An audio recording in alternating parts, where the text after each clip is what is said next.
Halo teman-teman semua, kembali lagi bersama aku, Tengku Gesya Gustianasya dengan NPM 2578-2028. Nah, pada kesempatan kali ini, aku akan membawakan materi mengenai pemahaman OSI layer atau Open System Interconnection. Nah, untuk mata kuliah jaringan komputer. Oke, lanjut.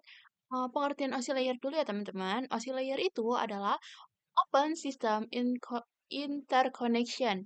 Nah, itu adalah model referensi yang digunakan untuk memahami bagaimana data dikirim dari satu perangkat ke perangkat lain melalui jaringan komputer. Nah, model OSI ini membagi proses komunikasi jaringan menjadi 7 lapisan layer atau kita nyebutnya OSI layer. Nah, setiap layer memiliki fungsi tertentu dan bekerja sama agar data dikirim dengan benar. Nah, tujuan OSI itu ada 3. Yang pertama, mempermudah memahami cara kerja jaringan. Kemudian ada yang kedua, membantu troubleshooting masalah jaringan. Yang ketiga, membuat standar komunikasi antar perangkat berbeda. Oke, di sini kita sudah punya physical layer. Physical layer itu adalah salah satu layer dari 7 layer tersebut. Tapi sebelum itu kita sebutin dulu yuk, apa aja sih 7 OSI layer itu? Nah, yang paling kiri atau paling atas itu biasanya ada application, kemudian ada presentation, kemudian ada session, kemudian ada transport, kemudian ada network, kemudian ada data link, dan kemudian ada physical layer. Nah, kita langsung aja masuk ke physical layer, teman-teman. Oke. Oke. Nah, jadi di sini physical layer itu mempunyai fungsi. Apa sih fungsinya? Fungsi physical layer yaitu untuk mengatur pengiriman data dalam bentuk sinyal fisik melalui media transmisi. Yang diatur itu ada kabel. Nah, kemudian ada gelombang radio, kemudian ada tegangan listrik, dan ada konektor. Nah, contoh perangkatnya itu yang pertama ada UTP, kemudian ada fiber optic, kemudian ada hub, kemudian ada repeater.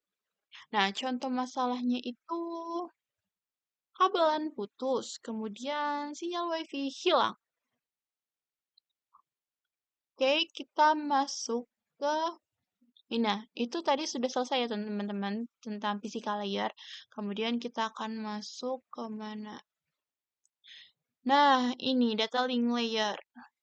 Sebentar. Oke. Jadi, data link layer itu mempunyai fungsi. Setiap layer itu memiliki fungsi yang berbeda-beda. Nah, kalau tadi fungsinya si siapa? Physical layer itu untuk mengatur pengiriman data. Kalau si data link ini untuk mengatur komunikasi antar perangkat yang terhubung langsung ke dalam jaringan. Nah, tugasnya itu apa sih? Tugasnya itu yang pertama membuat frame, yang kedua itu mengatur alamat MAC address, yang kemudian yang ketiga itu untuk mendeteksi kesalahan data. Contoh perangkatnya itu ada switch sama ada break. Nah, contohnya itu komputer A mengirim data ke komputer B menggunakan MAC address. Nah, protokolnya itu ada Ethernet dan ada ARP. Oke, kita sudah selesai dengan data link. Kita masuk ke network layer. Nah, kalau tadi sudah membahas mengenai mengatur komunikasi antar perangkat, kalau di network layer ini untuk mengatur pengiriman data antar jaringan yang berbeda. Tugasnya itu menentukan alamat IP, kemudian menentukan jalur terbaik atau routing. Nah, contoh perangkatnya itu yang pasti router. Protokolnya itu ada beberapa protokol ya teman-teman. Yang pertama itu ada IP address, kemudian ada apa lagi ya? Ada ICMD, kemudian contohnya itu laptop mengirim data dari jaringan kampus menuju server Google. router yang menentukan jalannya teman-teman. Jadi kalau misalkan dari komputer dari jaringan kampus nih mau ke server Google. Nah, yang nentuin itu apa ya? Gimana ya ngomongnya? Aduh maaf. Pokoknya router itu yang menentukan jalannya. Kemudian ada transport. Gimana ya transport tadi? Nah, ini dia. Sebentar ya, teman-teman. Nah, di sini ada transport layer. Kan tadi kan sudah yang mengatur jalannya. Kalau di transport layer ini mengatur pengiriman data agar sampai dengan benar. Ini seperti kurir, teman-teman. Nah, tugasnya itu membagi data menjadi segmen, kemudian mengatur kecepatan pengiriman, kemudian memastikan data sampai, dan protokolnya itu ada dua. Di protokolnya itu ada dua, teman-teman. Sebentar, mana nih? Nah, ini protokolnya dia ada dua, teman-teman. Ada TCP. Nah, ini. Ada TCP atau Transmission Control Protocol. Kemudian ada UTP kalau nggak salah, teman-teman. Ya, UDP. User Datagram Protocol. Nah, kalau TCP, apa sih perbedaan TCP sama UDP?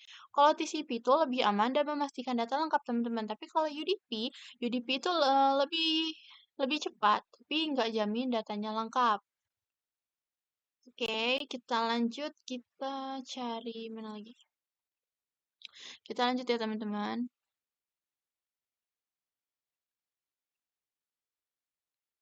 Mana nih? Kita nyari session. Wah, udah nggak ada ya?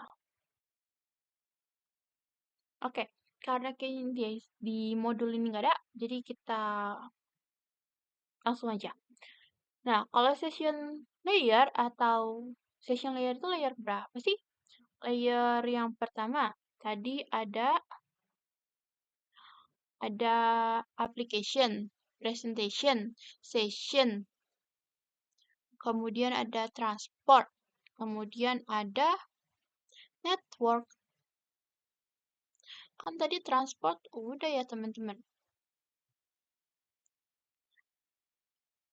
Berarti kita ke session. Nah, fungsinya session ini itu tuh untuk mengatur komunikasi antar dua perangkat. Tugasnya itu membuka koneksi, menjaga koneksi, dan mengakhiri koneksi. Nah, contohnya saat login aplikasi, teman-teman. Session menjaga status login agar tetap aktif. Kemudian ada presentation layer. Sebentar, teman-teman, aku nyari. Kemarin ada dua. Oke, langsung aja teman-teman, nggak usah lama-lama ya.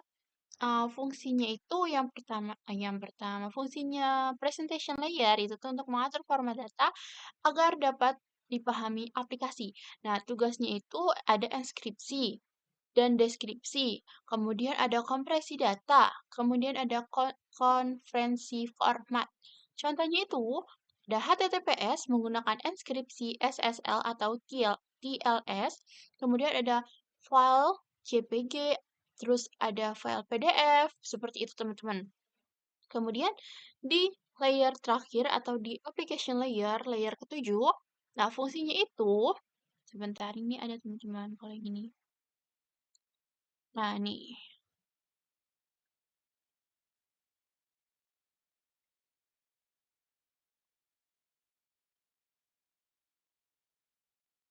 nah application layer ini fungsinya layer yang berhubungan langsung dengan pengguna, menyediakan layanan jaringan untuk aplikasi. Kalau apa namanya bahasa mudanya itu tuh yang terhubung langsung dengan user, iya, yang terhubung langsung dengan user. Nah, contoh protokolnya itu ada HTTP atau HTTPS itu untuk web. Kemudian ada eh, FTP untuk transfer file. Kemudian ada DNS itu untuk mengubah nama domain menjadi IP. Nah, contohnya itu saat membuka browser dan mengetik google.com, proses dimulai dari application layer, teman-teman.